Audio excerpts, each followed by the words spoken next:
thanks to everybody for sticking around, and thanks for the organisers for inviting me again. This is the second time I've been to this meeting, and it's a great pleasure to be back in Singapore and to meet some old friends. I've decorated my presentation today with some pictures of bridges from around the town that I live in, which is Melbourne, which is a large city in the southern part of Australia. And without further ado, we'll get on. But clearly there is a gap to bridge in adult ALL. And the problems are these, and I've summarised them briefly here, that ALL is not one disease, of course. There are wide differences between elderly adults, children and adolescents, that still in 2011, the majority of patients who achieve a remission will relapse, and the most effective regimens are unfortunately the most toxic, and we have to deal with those toxicities. And this is a recent example of a problem in Australia. This is the lovely city of Brisbane, which was up to its armpits in water a month or two ago, and this is the Brisbane River flooding the CBD. So that is a real problem which some bridges will get across and some will not. I've got a long-standing interest in ALL and the outcome in adults, and this is some analyses that I did as a younger man. And this was really the outcome of two cohorts of patients that I was involved in the treatment of, either receiving low-intensity induction regimens or the more traditional MRC or BFM type regimens. And really I was disappointed when I looked at this to see that really we were just pushing out the curves, that ultimately 2, 3, 4 years down the track these patients were ending up very much in the same place. So this really underscores the problem that we face in adult ALL. And of course those patients who subsequently do relapse, and this is an analysis from the UK group, the outlook is really very dismal, but the other speakers in the session today will deal with relapsed ALL, and similar studies have been shown from other groups, including the LALA 94 analysis. There is some glimmer of hope though, and I think these slides published a couple of years ago underpin that we are getting better at treating adult ALL, although clearly the benefit in 2 5-year cohorts separated by 20 years really is mainly in the young adult setting, here 15 to 19, here 20 to 29. And as we get to slightly older groups of patients, the benefit over the application of allogeneic transplantation and more intensive chemotherapy regimes hasn't been quite as profound. Nonetheless, there does seem to be some glimmer of making progress. And I think it's always worthwhile going back to the international experts and find out what they do say in their reviews. And here's a couple of examples of that, how I treat ALL in adults from a few years ago. And this is a statement which I adhere to very firmly, that there is no such thing as low-risk adult ALL. I'm not going to talk about the statements in pink because other speakers will deal with those. And this is an excellent review that came out just a few weeks ago in the JCO, which I think has a couple of quotable quotes amongst lots of other very useful information, that we, as my own analysis showed, that about a third of patients with adult ALL can be cured, but that varies depending on their risk factors, and that things do seem to be improving so that we might be able to hope for a better outcome in adult ALL, getting close to 50% long-term cure. So what should I think it's always worthwhile when we try and think about where the future may lay in the treatment of diseases to know where we're at right now. So what should our expectations be for a patient with newly diagnosed ALL? And our expectations will vary depending on the direction that we view the thing and under which lighting we view it. And this is the same bridge in downtown Melbourne, taken from 2 different angles at 2 different times of the day. But I think the MRC ECOG information does give us some reasonable target, and I think that overall, this is the whole group, non-pH positive ALL, that we should be expecting around about half the patients to have long-term disease-free survival, and that is less or more depending on the risk groups in which they fall. So around about 50% should be our target. Varies a little bit depending on the type of cell involved, and so maybe 40% in all comers with T-ALL, but somewhat improved in those patients who can undergo a sibling allogeneic stem cell transplant for T-ALL. as I said, I'm not going to dwell on relapsed ALL in the adult setting because that's going to be discussed shortly, but really just put this slide up here to show a few demonstrations of what happens to patients when they relapse. And you can get the references when you get the slide set at the end of the conference, but really just to highlight the fact that not only do we not see substantial durable remissions in these patients, we very rarely get them, or sorry, the minority of patients actually get a second bite of the cherry with respect to remission induction. And so we can't afford to miss the boat in ALL. I think we do get one opportunity to get on the survivorship, and if we don't, we end up extinct like these guys. So what does treatment in 2011 actually hold for a patient who is newly diagnosed with ALL? Well, really the three-phase approach, if you like. This hasn't really substantially changed over the last 20 years or so. Induction regimen with a combination of drug therapy based around anthracycline and vinca alkaloids, with increasing application of asparaginase in the, particularly the pediatric-inspired protocols. Additional multi-drug regimens with the addition of Ara-C and cyclophosphamide, you can read there, and then some form of post-remission consolidation, usually incorporating high-dose methotrexate.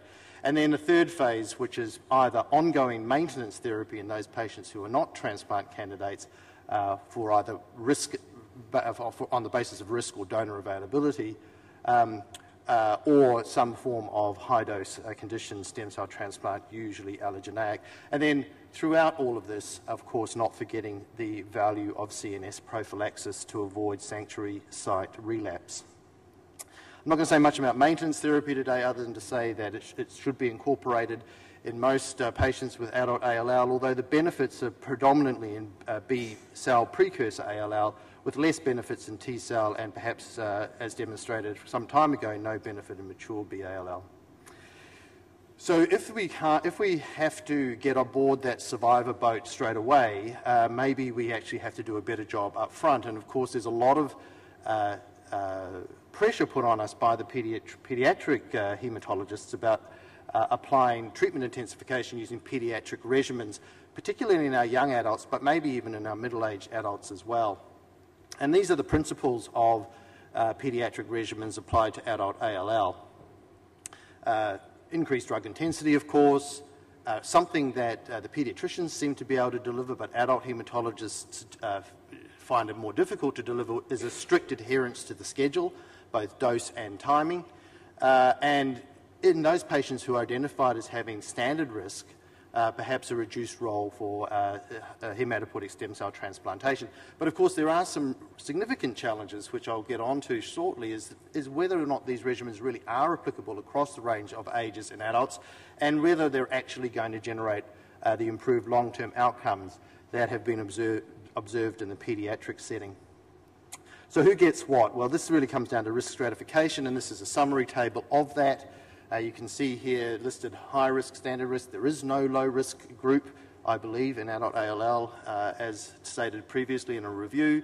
And you can see that the things that we've been taught for a long time now with respect to ALL hold true. Age is a bad prognostic feature, older age that is, high white cell count, you can see the levels there, cytogenetic stratification, and increasingly immunophenotype, with a very interesting relatively recent observations about the poor prognostic impact of CD20 expression in B-cell, the precursor ALL. Interesting that it's both a poor prognostic marker, but also a target for potentially modifying existing chemotherapy regimes with the addition of monoclonal antibodies. And then, of course, there's increasingly some evidence of molecular stratification. I don't have time to go into that today, but it's listed there nonetheless. So, outcome by risk stratification, here are the top four, if you like: age, white cell count, cytogenetics, and if you have a delay in getting into a complete remission, we can include into that, I think, that failure to get into complete remission includes being persistently MRD positive. It's unclear whether MRD positivity adds to or replaces these more traditional stratification elements. But how they're applied varies from group to group, but the themes are much the same, that if you have few of these risk factors, your prognosis is better than if you have more of them. and that's demonstrated on this slide. I'm not going to go through the details, just to show you the trends. Large studies, each of them. You can read the outcomes there in the slide set when you get them, but basically applying clinical and cytogenetic risk factors, there is a benefit for those patients with standard risk, and in these more latter two studies, the application of MRD as a stratification of risk, just to demonstrate down the bottom here that 6% outcome in MRD persistent positive patients versus 100% in the standard risk group if they were MRD negative. So really quite discriminatory with respect to outcome. So MRD, I think, really, how best should we think of it? I think we should best think of it as a marker of sensitivity to chemotherapy, of course. It is a deeper measurement of remission, and we know that getting into CR with first remission induction courses is an important marker already of prognosis. That prednisolone sensitivity is another surrogate marker of sensitivity to chemotherapy, and MRD is one of those as well. And we think about MRD as being something that's hiding in the shadows in small numbers and coming out ready to bite us. But in fact, MRD positivity, even with the most sensitive test, really does represent a fairly significant burden of cellular disease, with up to that number of leukemic cells being present in patients who are in morphological remission. As we know, flow cytometry and PCR or molecular techniques can be used to detect MRD, and it's usually applicable in the majority of patients. I don't have time to go into the technical aspects of MRD detection, but would refer you to that reference there if you're interested in the standardization of MRD detection in ALL. So risk stratification, how is it practically applied? And I think this is a good example of that. This is the current MRC UK ALL 14 trial, where they are applying evidence to try and stratify patients into risk, and you can see that our old favourites of presenting white cell count, age over 40, age, and now being somebody who's well established at the age greater than 40, this is of some disappointment to me that age is not just a poor prognostic marker for the biology of your ALL, but also highlights you as somebody who is going to come unstuck with respect to therapy, particularly allogeneic transplantation, where transplant-related mortality was particularly increased in those greater than 40 in the MRC study previously published. High-risk cytogenetic abnormalities, well established for risk, and then now this protocol is incorporating MRD as a marker for risk stratification. And that work has really come from Bella Patel's work here, which is published, and you can get the paper out if you want, from BJH relatively recently, and last year I think, and she showed that the stratification for MRD positive or MRD negativity was applicable for prognosis across the whole range of time points from after phase 1 through phase 2, and even at later time points, as you can see there. So does MRD directed intervention actually improve outcome? I think this is an important question. This is published in the ASH abstracts from last year, a poster presentation, but it's just an interesting one from the Polish acute leukemia group. Their previous study, published in the British Journal of Haematology a few years ago, gave the baseline by which they then compared their outcome of a newer protocol where they did stratify for MRD positivity, adding in further rounds of remission induction chemotherapy and stratifying patients for both sibling and unrelated donor transplantation. This is not a randomized study, but a direct cohort comparison. But really, just the take-home message is that if you use MRD to stratify your risk and intervene on the basis of that, that you can improve the outcome for patients using that strategy, all of which were statistically significant. And you can see the hazard ratio reduction there for the patients treated on the 5 study versus the 4 study for both mortality, relapse, and treatment failure, all favouring the intervention based on MRD stratification. And that's been shown by others. This is also a poster that was presented last year at ASH from some of friends of people who are at this meeting, and really just looking at their outcomes with respect to the modified hyper-CVAD regimen. Interestingly, their observations were that MRD was particularly important in those patients who had CD20 positive ALL, and that the outcomes could be improved with the addition of rituximab, both with respect to generating MRD negativity and improving survival outcome. And this really just reiterates some of the prognostic features that we were talking about with respect to CD20 expression. Two prominent publications in that regard, that patients who had CD20 expression showed increased hazard ratio for relapse and poorer outcome, and really a very similar finding there in the second blood paper. Why is that important? Well, I think that's important not just for prognostication, but coming back to the UK ALL14 MRC study, they're now incorporating in a randomized sense, and this is fairly typical MRC complexity, a randomized sense, some monoclonal antibody therapies with the phase 1 of induction, either directed against CD20 or other B-cell markers, their CD22, or in fact both. So I think expression of CD20 both gives prognostication information, but also a target for therapy. Before I move off this slide, I just want to talk briefly about their transplantation stratification here. Sibling donors receiving a allogeneic stem cell transplant, if they're under the age of 40, bearing in mind their original description of increased transplant-related mortality for those patients who are over the age of 40. If the patients are under the age of 40, they receive a full myeloablative transplant with TBI and etoposide. If they're greater than 40 years of age, a reduced intensity transplant incorporating CAMPATH. And then for those patients who don't have a sibling donor, if they are considered high risk, they have an unrelated donor transplant with standard risk just going on and receiving maintenance and consolidation. So what about allogeneic transplantation in adult ALL? Just very briefly in the last few minutes. So there's a whole range of different factors that we have to take into consideration with respect to transplantation in adult ALL. You can read them there for yourself. Clearly, status of the disease has a major impact. Age, I've already talked about. Whether or not we should use a myeloablative or reduced intensity conditioning regimen, there's some data with respect to that, and I'll mention that in a second. The role of T-cell depletion there is conflicting data. Certainly the complications with acute and chronic graft versus host disease are reduced in the setting of T-cell depletion, but unfortunately relapse is also a feature of that type of approach. So with respect to transplantation in adult ALL, there is really, I suppose, two camps starting to develop. Those that use a risk-adapted type of approach so that those patients in standard risk who are MRD negative do not get a transplant in first remission, and only those patients who are high risk or MRD positive do, versus if you like, more conventional or current thinking, whereas those patients who have an available HLA matched donor should be transplanted if they have a diagnosis of adult ALL.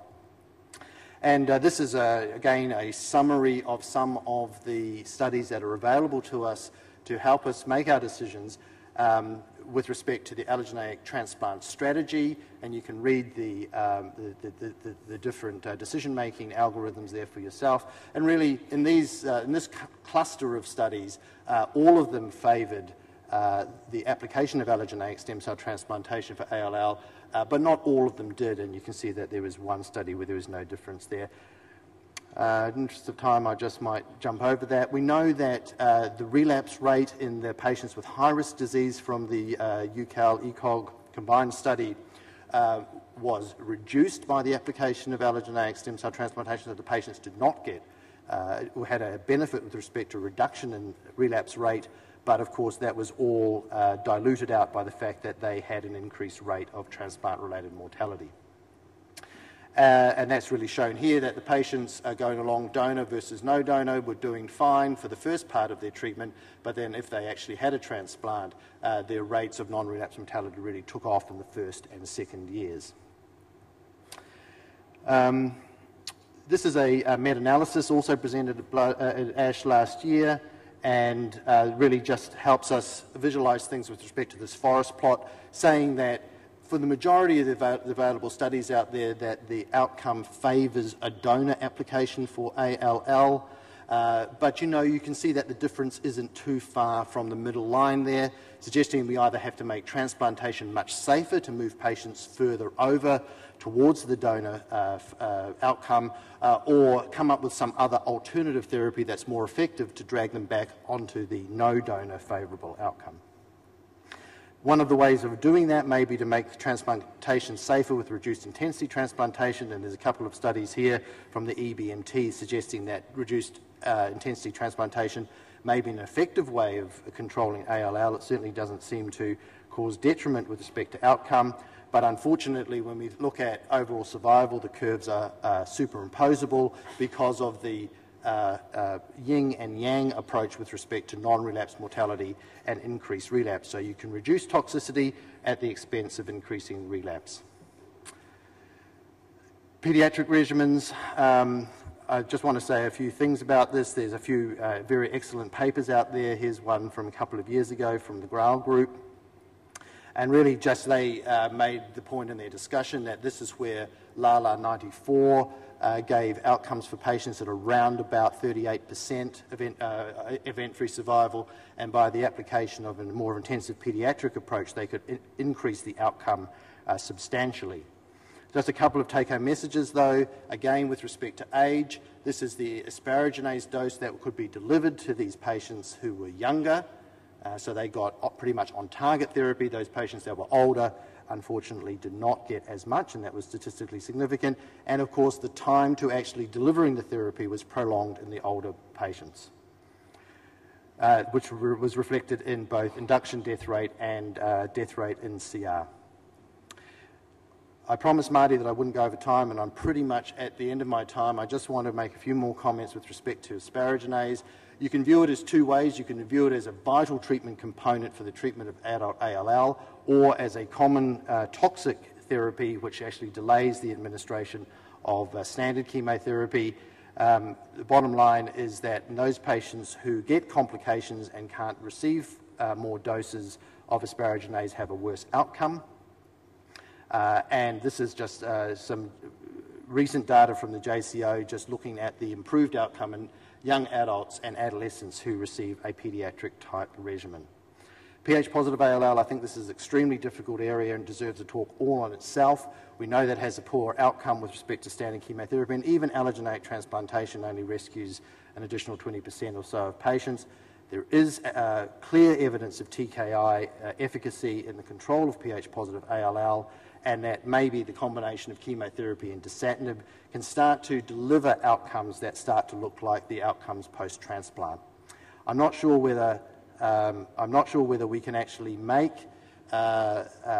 transplantation redundant in the presence of the pH-positive ALL, but in this study here, again from JCO, in those patients who received continuous imatinib therapy with induction chemotherapy, their outcomes were really quite startlingly good, and those other lower curves there are the outcome with respect to either related or unrelated bone marrow transplantation. So maybe the application of chemotherapy and TKI may make transplantation redundant, at least in children, and we're yet to see in adults. So what would I say in the way of summary? Well, apply the best multi-agent regime you can come up with. That may well be pediatric protocol in young adults and adolescents, and maybe increasingly in middle-aged old fogies like myself. I think that asparaginase is a very important drug. I think we should try and deliver wherever feasible. It is limited by toxicity. Identify those very high-risk patients early, either with respect to poor early clearance based on steroid responsiveness or the persistence of minimal residual disease. And I still think that we can struggle to move away from sibling allogeneic transplantation in first remission in the adult setting. I think a real bone of contention is in the older patient with pH-positive ALL, are we doing them a disservice by increasing the transplant-related mortality with respect to applying high-dose chemotherapy, or even reduced intensity condition transplant when the outcomes for combination chemotherapy and TKI may actually be rivaling those outcomes. And with that, I'll leave you with another image of a bridge in Melbourne. Thanks very much for your time.